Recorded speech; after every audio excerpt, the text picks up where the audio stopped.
நான் ஒரு 4 நாளுக்கு முன்னாடியே சொல்லியிருந்தேன்.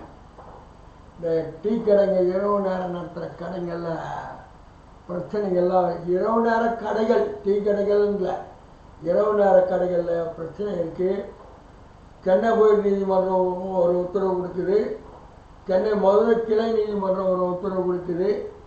அந்த உத்தரவுகளை விரிவான செய்தியெல்லாம் போடாமல் சன் டிவியில் இரவு நேர டீ கடை நடத்துறதுக்கு கரூர் எஸ்பி போட்ட உத்தரவை ரத்து பண்ணியாச்சு, டீ கடை நடத்தலாம், அரசு அனுமதி கொடுத்துருக்குன்னு சொல்லிட்டு சொன்னாங்க.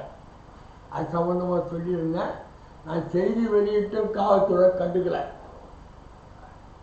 26/9/2019 அன்னைக்கு இது சம்பந்தமாக உள்துறை செயலாளர் எல்லாருக்கும் கிளியராக ஒரு கடிதம் எழுதினேன். அந்த கடிதத்தில் என்னான்னு கேட்டீங்கன்னாக்கா, அரசு ஆணை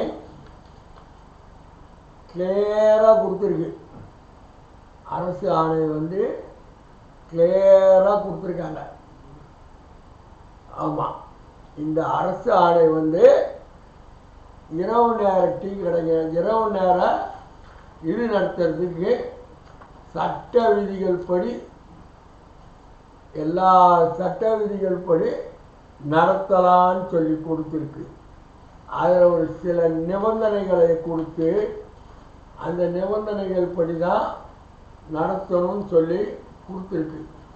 அதுக்கு சில நோட்டிஃபிகேஷன்ஸ் கிளியராக கொடுத்துருக்காங்க. நோட்டிஃபிகேஷன் 24/7 எம்ப்ளாயீஸுக்காகத்தான் இந்த ஜியோவை போட்டிருக்கு. இதை தவறுதலாக பயன்படுத்துகிறாங்க. புரியுதுங்களா? கடை டீ கடை நடத்த டீ கடை 2 பேர்.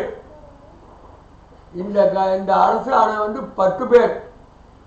இந்த அரசு ஆணை 10 பேர் இருந்தால் கடை நடத்தலாம். நீ எந்த கடை ஒன்றாலும் நடத்தலாம். டீ கடை நடத்து, பிரியாணி நடத்து, ஹோட்டல் நடத்தி, எது ஒன்றாலும் நடத்திக்கலாம். 10 நபர்களுக்கு கார்பரேஷன் லிமிட்னா கார்பரேஷன், நகராட்சி லிமிட்னா நகராட்சி, ஊராட்சி லிமிட்னா சம்மந்தப்பட்ட லோக்கல் பாடியில் 10 பேருக்கு தொழில் வரி கட்டியிருக்கணும் குறைந்தபட்சம். அவங்களுக்கு தான் அனுமதி. டீ கடைக்கு நடத்திக்கலான்னு சொல்லி அரசு ஆணை எந்த உத்தரவும் கிடையாது. இதெல்லாம் நடைமுறைப்படுத்துறதுக்கு காவல்துறையோடு இணைந்து கார்பரேஷனு, நகராட்சி இவங்கெல்லாம் காவல்துறை அவங்கள கூட கூப்பிட்டுக்கிட்டு ஆய்வு பண்ணி நடவடிக்கை எடுக்கலாம். ஃபைன் போடுற அதிகாரம்லாம் அவங்களுக்கு தான். ஃபைன் போடுற அதிகாரம், பூட்டுற அதிகாரம், சீல் வைக்கிற அதிகாரம்லாம் அவங்களுக்கு தான். பட் லைசன்ஸ் இல்லாமல் லைசன்ஸ் இருக்கா இல்லையான்னு வெரிஃபை பண்ணுற அதிகாரம் காவல்துறைக்கு உண்டு. காவல்துறை இரவு நேர கடை நடத்துகிறவங்களுக்கு எல்லாருக்கும் சம்மன் சர்வ் பண்ணி உங்கள் உரிமத்தெல்லாம் ப்ரொடியூஸ் பண்ணுங்கன்னு சொல்லி கேட்குற அதிகாரம் காவல்துறைக்கு உண்டு.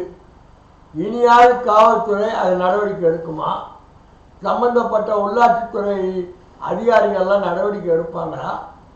இல்லை டெய்லி 4000 5000 அப்படின்னு ஒவ்வொரு கடைக்கு ஃபைன் போடுறதுக்கு போட்டு அவங்க வாங்கிட்டு போயிடுறாங்களா மாநகராட்சித்துறை? இதில் வேற பிளைன் ஸ்குவாட், ஒவ்வொரு மண்டலத்துக்கும் ஒவ்வொரு வண்டி, ஒவ்வொரு இனோவா வண்டி, இதெல்லாம் ஆய்வு பண்ணுறது. எத்தனை பேருக்கு இது மாதிரி ஃபைன் பண்ணியிருக்காங்க, எத்தனை பேர் தொழில் வரி கட்டியிருக்காங்கன்னு ஆய்வு பண்ணால் தான் தெரியும். ஆகவே இனியும் ஒரு காலங்களிலாவது காவல்துறை இது சம்பந்தமாக நடவடிக்கை எடுக்கணும். அதுவும் இது சம்பந்தமாக